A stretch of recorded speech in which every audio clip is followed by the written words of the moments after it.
I got into my car and drove off, leaving Molly sitting there. She was probably in a state of confusion and anxiety, her mind racing with questions about what had just happened. I knew it was hard for her to process, but I couldn't stay. The weight of what I now knew pressed heavily on me. However, tonight wasn't about confronting her or making sense of chaos. It was about taking the first real step toward rebuilding my life, a life where she no longer had a place. As I drove, the cool night air and the hum of the engine became a quiet backdrop to my thoughts. I had to find some semblance of peace, a way to move forward from this nightmare. When I arrived at Gabriel's house, the warm, welcoming glow of the porch light immediately gave me a small sense of comfort. The smell of freshly baked lasagna drifted through the air, reminding me of the homey, safe atmosphere Gabriel and Rose always created. They greeted me with genuine smiles, their faces lighting up when they saw me step out of the car, though I could see they noticed the tension in my posture. Gabriel slapped me on the shoulder in his usual jovial manner. "Good to see you, Mason.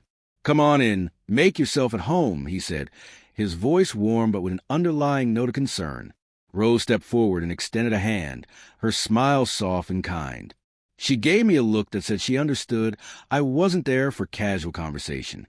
"You look like you've had a rough few days," she said, her voice soothing. "Come sit, let's get you fed." Their kindness, so genuine and disarming, almost made me forget for a moment what had just happened. I followed them inside, trying to push thoughts of Molly and the betrayal aside, if only for a little while. Over dinner, I tried to keep the conversation light at first, focusing on work and my interest in joining Gabriel's team. I asked him questions about what it was like to work alongside him and his vision for his team's future. But as the night wore on, I found it harder and harder to keep up the pretense. The emotions swirling inside me were too much to suppress, and Rose, ever perceptive, noticed a shift in my mood. She leaned in, her voice gentle but firm. "Mason, you don't have to share anything you're not ready to, but if you want to talk, we're here for you." I paused for a long moment, the weight of my secret suffocating me. I had been holding in for days, weeks, even, and tonight it all felt like it was about to break free. With a heavy sigh, I set my fork down, the clink of it against the plate cutting to the otherwise comfortable silence. "It's Molly," I said, the words escaping me like confession. "She's been unfaithful. Not just once, but with multiple people." Gabriel froze mid-bite, his eyes wide in shock. His fork paused in midair as his expression shifted from concern to disbelief. "Mason, I'm so sorry," he said, his voice low. "That's just awful." Rose reached across the table and placed a comforting hand on mine. "I can't imagine how painful this is for you," she said softly, her voice full of empathy. I swallowed hard, trying to keep my composure. "It's worse than that," I continued, my voice trembling. "It's with Brad, my boss, and a few of his friends, including his son. I have proof, but seeing it, knowing it, it's unbearable."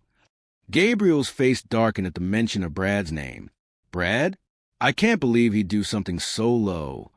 Rose leaned forward, her gaze softening even more. "Do you have anyone else you can talk to, Mason? A support system outside of us?" I shook my head, the feeling of isolation growing with each word. "Not really. That's part why I came here tonight. I needed to tell someone who might understand what I'm going through." Gabriel's voice was firm with resolve. "You have a place on my team, Mason. We'll get everything set up as soon as you're ready." Rose added, "And if you need someone to talk to, whether professionally or just to listen, I can help connect you. I'm here for you." Their support felt like a lifeline, something I hadn't realized I was craving until that moment. It was clear that I wasn't alone in this. As the evening went on, we discussed the logistics of the job transition and how to navigate the fallout from my marriage. The weight of it all still hung heavy, but there was a sense of hope growing within me.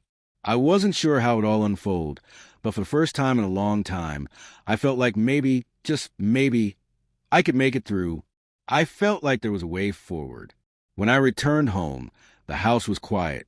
Molly had already gone to bed, and the silence felt oppressive. I stood in the living room for a moment, taking in the space we had shared, the life we had built together, and wonder how it had all fallen apart so completely. Then I walked to the futon, laid down, and stared at the ceiling. The darkness around me mirrored the heaviness in my heart. Difficult conversations awaited, and I had to steel myself for them. The next day, I confronted Molly, holding up the evidence of her betrayal. "And these?" I asked, my voice cold and cutting. "Brad's not the only one, Molly. His son, his friends, people I don't even know. Did they just walk all over you too, or did you willingly throw yourself into this mess?" Her face crumpled as tears streamed down her cheeks. I don't know how it got this far," she whispered, her voice full of regret. "It started with Brad, but then it was like I couldn't stop. I felt trapped, ashamed. I didn't know how to face you." "Trapped," I repeated, my voice rising in frustration. "You weren't forced into this, Molly. You had choices, and every single one of them betrayed me, betrayed us. You let it spiral out of control, and now you want to play the victim?" She sobbed, her hands clutching her face. "I know I messed up, Mason. I know I don't deserve your forgiveness. But I still love you." I slammed my hand on the table, the sharp noise cutting through her sobs. "Don't you dare say you love me," I hissed. "You don't destroy someone you love. You don't humiliate them, ruin their trust, and shatter their life. Love? You threw that word away the moment you chose Brad over me."